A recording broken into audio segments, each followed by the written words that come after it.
I got a draw out of that last game. Computer hasn't beaten me yet tonight, this day, and I'm going to be playing the computer chess while listening to Ravi Zakarias and some strange music. Why? Because I could not find any meaning. This is Ravi. I'm going to go back a little bit. Movement and direction, but you still cannot lift yourself up by your own moral bootstraps. Okay, all I'm black. These definitions the computer is white. Computer is white. You and I are alone in our rooms. We ask ourselves the question: what does life really mean? I heard today while we were driving in here that over 100 people chose to take their lives by jumping in front of a train. This opens a lot like this. Japan records a very high number of suicides. As a matter of fact, my own journey to Christ began on a bed of suicide when I was 17 years old. Why? Because I could not find any meaning in life or any explanation. You see, when you go through the history of thought, you go into maybe from the 11th to the 14th centuries, you're dealing with the philosophy that moved towards rationalism with a capital R. Man was going to become the measure of all things by human reason alone. That mathematics was the only indubitably certain discipline. But you moved beyond that, and you realized that as the Renaissance and the Enlightenment came, man was indeed going to become the measure of all things. But nobody always has that 20-second pause where it shows a black screen. It's very annoying. Then you very arrived annoying. in the 18th century, and people like David Hume, the Scottish philosopher, and others were looking for certainty and said it was only ultimately in the empirical worldview, by the ways of scientific measurement, that we would find out what was true. So from rationalism with a capital R, we went to the empiricist who was going to define life. After the empiricist had done his work in the 1900s, nihilism came to be, the philosophy of unyielding despair. And on the heels of that came existentialism, will to power, will to passion, will to meaning, that in the face of despair, you choose to arrogate to yourself whatever meaning you want to follow, a la Jean-Paul Sartre and Albert Camus and the rest of them who became very popular existentialist writers. So from rationalism to empiricism to existentialism, and now where are you and I? In the world of postmodernism, which debunks all of these and arrives at categories of no truth, no meaning, no certainty.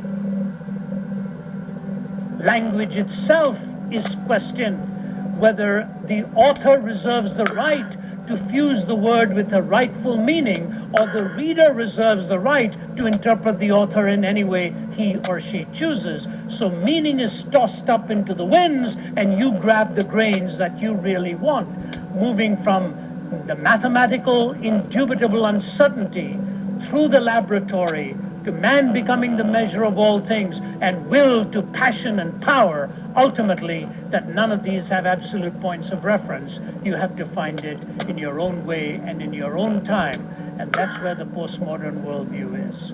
But nobody really wants a postmodernist for a pilot. Yeah, I know my instruments say 10,000 feet, but why believe the instruments? I have a feeling it's not 10,000 feet. There are absolutes. There are unshakable absolutes. So what I want to do, ladies and gentlemen, in the time that we have this morning, or this evening, it's morning for me. I've just flown in from Thailand last night, and it's a 12-hour difference. I looked at it here, and it's actually 2 a.m. for me.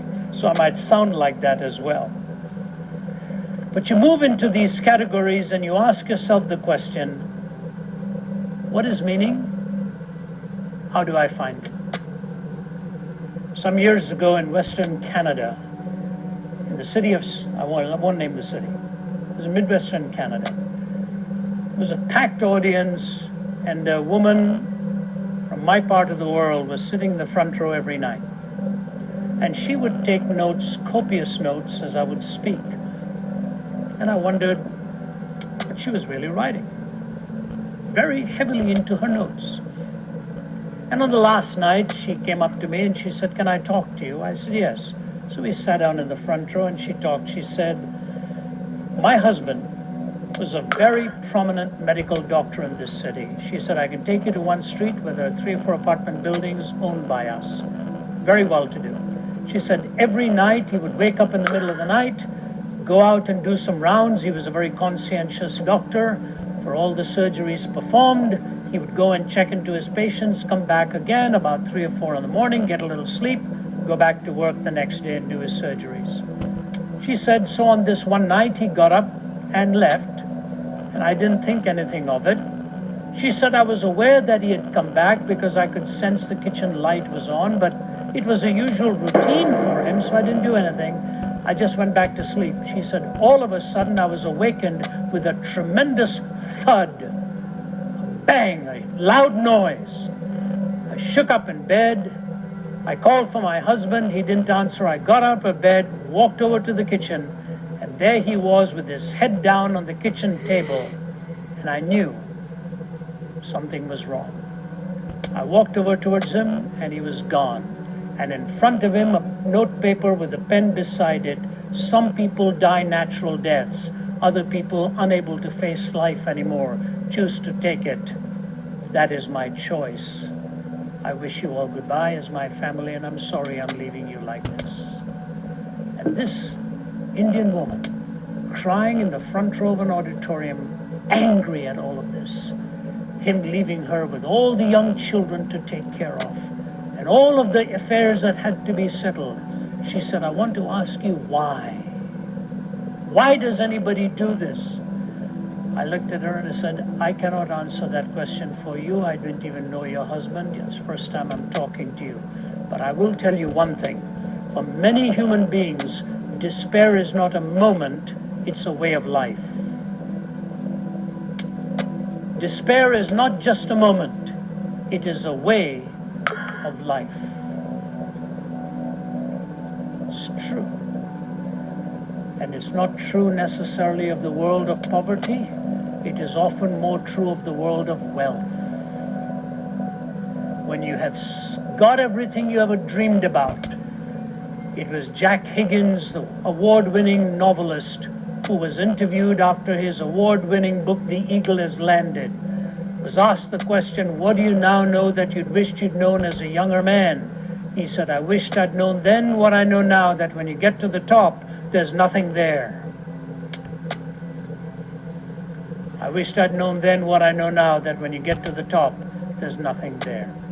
Can I try and give to you in the simplest terms I can, what are the rudimentary components that bring meaning to life? And it'll start off from the picture in the eyes of a child and ultimately move into the world of an adult. So please bear with me. But these, I believe, are the components needed. So when I talk about meaning in life, I believe these 4 have a confluence of coming together into a composite, into a whole. They cannot stand in isolation. So if you take any one of these in isolation, it'll implode under its own weight. But you bring them together with the other components and you will see exactly what I mean. So bear with me till I unfold my argument. I wrote a book called Recapture the Wonder. And that is really the outline of what I want to bring to you. How does one find meaning in life? What are the hints we find at the stages of life, if you will, in which these components ultimately must come together? The first is the component of what I call the sense of wonder or enchantment. The sense of wonder or enchantment. We all know that in the eyes of a baby. We all see that. I'm beating the computer again. Christmas tree, that the eyes get wide. I'll go to Ravi since there's that stupid black screen. Blank black screen again. Enchanting for the first time. G.K. Chesterton, the moralist philosopher, said, "I learned more from observing a nursery than I ever did in my lectures in philosophy." I have only in the last 7 months become a grandfather. I beat the computer again. But it is quite a daunting thought to suddenly realize you are married to a grandmother. That's the way life is. Bye. And she would have